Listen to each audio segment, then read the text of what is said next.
Mary had a little lamb. Its fleece was white as snow, and everywhere that Mary went, the lamb was sure to go. Now, I haven't momentarily zoned out and thought I was with my granddaughter. By a show of hands, please, how many of you heard what I just said? What did I say? Did you understand it? Does it make sense? Show of hands again. How many of you think what I said makes sense? How many of you think what I said makes absolutely no sense? Well, everybody is partially correct. Mary had a little lamb makes sense as a nursery rhyme, but it appears to make absolutely no sense in connection with why we're here today and Reflex's leadership. However, one thing that we all can agree upon is that we heard the nursery rhyme. How many times have we said, wish I hadn't heard that, or didn't mean to hear that? For most people, listening is a passive process. It's reflective. It's something we do without thinking. As educational leaders, we are trained to practice listening to what is said so we can respond with an appropriate answer or solution. We all know that we should make eye contact, lean in or face the person, and avoid external distractions. Reflexive leaders know that level of listening may not be enough.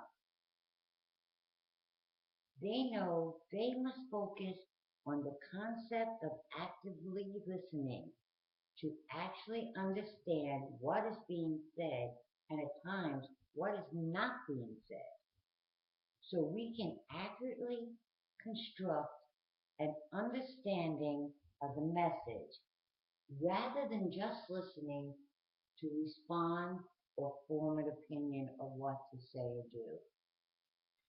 This brings us to the fourth step in Reflexive leadership: hearing versus listening.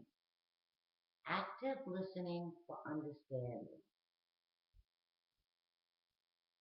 A head of school I once knew prided herself on being a great multitasker, an important quality for a good leader she was very quick to point out to everyone.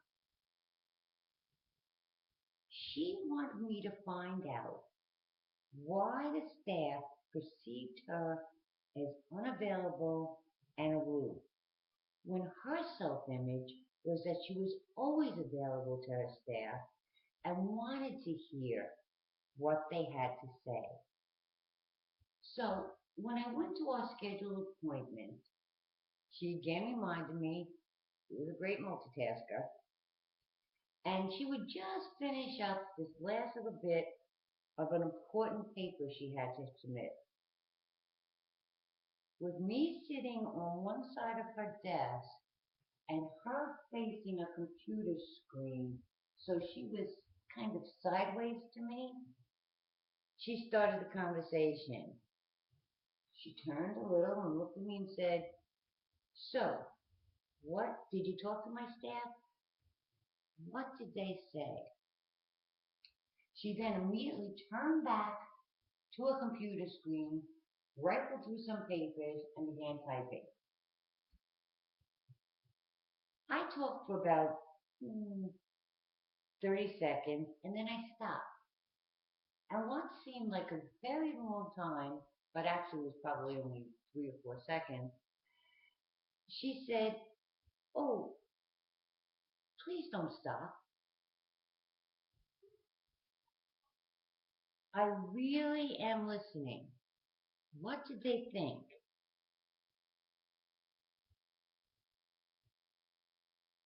This went on for about 2 or 3 more times. Me talking, her typing. Me stopping, her asking me to continue. I finally said, you may hear what I'm saying, but it feels like you aren't listening to me and that you don't really care what I have to say. You don't even give me eye contact. It feels like what you're doing on your computer is much more important than anything I would have to say. And I'm sure your staff probably feels the same way. Active listening is not a new concept. It's taught in English classes across the country and just about every leadership course. However, making it a habit of the mind and the heart so you are available to others and flexibly know how to use it is a new concept. This style of active listening blends the three types of defined listening. Informational listening, that's listening to learn. Critical listening, listening to evaluate and analyze. And empathetic listening, listening to understand feelings or emotions. This blending allows reflexive leaders to use all three as an integrated process. It involves the prerequisite active listening skills, making eye contact, using nonverbal cues, and other affirming body language. However, it also means adding another layer to our assigning approach that we mentioned earlier. In addition to asking the right question to make sure that we understand what is actually being communicated, it means using statements that are validating and reflecting. And finally, it means synthesizing all that information using the 5 whys before making any decision or drawing any conclusion. Active listening is first understanding what the other person is communicating and then ensuring they understand us just as well. As with accuracy of understanding, the next level of listening is non-judgmental. It keeps you focused in the present and gives your undivided attention to the speaker. Reflexive leaderships use the 5 active listening skills and integrate these components into a reflexive mechanism that is used every time we listen.